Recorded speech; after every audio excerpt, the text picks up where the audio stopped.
حاجی لەقلەق هێمای ئاشتی و ئاسوودەی و خۆشبەختیە.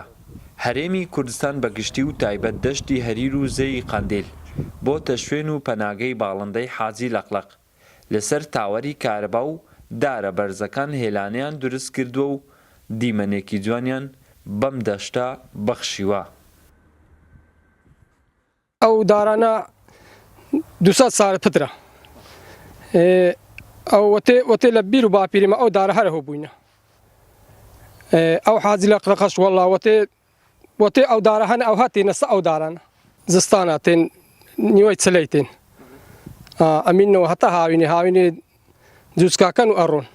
حاجی لەقلەقش دایمەن عەزی لە جێی بەئاوە زەلکا و شتی وایە. حاجی لەقلەقەکان بەهاران دێن کۆز دەکەن بۆ ئێرانە لە بەرەوەی سروشتی ئێرانە گەرمە و عەزی لێ دەکەن لە زەلکاوەکان.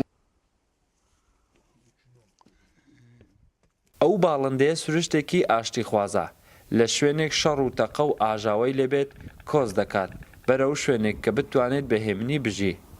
لەقلەق باڵندەیەکی کۆچکەرە زۆر بە بەرزی دەفری و کۆز دەکات گەرمیان و کوێستان دەکات. بە دوای خۆراکدا خۆراکیشی بریتێ لە خشۆکەکان مار و مەگەز و بۆق. لانەکەی زۆربەی کات لە شوێنە هەرە بەرزەکان دروست دەکات. باڵندەی لەقلەق چەندین جۆری هەیە. ئەوانەی لە دەشتی هەریر و زەی قەندیل هەن لەقلەقی سپیە و لە هەموو جیهانیش بڵاون. قدیم هەجوێن لێ بووە لە باب و باپیرە حاجی لەقەر هەیە بووینە مشکلیان نییە دائیمەن مەرەقی جێی گەنم و ناو ئاو و شتی وهەنە هیچ زەڕەشیان نییە جگە لە قازانز نەبی لەبەر ئەوەی دائیمەن دژمنێ مارانە مارە ببینن ئەی کوژن ئێجا ئەی خۆن هەر بە هەر نەوعەکی هەبی هیچ زەرێریان نییە تەیرەکی جوانە. بە وتەی زانایانی بوونەوەرناسی زیاتر لە 18,000 جۆری باڵندە لە جیهان هەن. یەک لە 5 تەواوی باڵندەکانی جیهان لە دارستانەکانی ئەمەزۆن دەژین.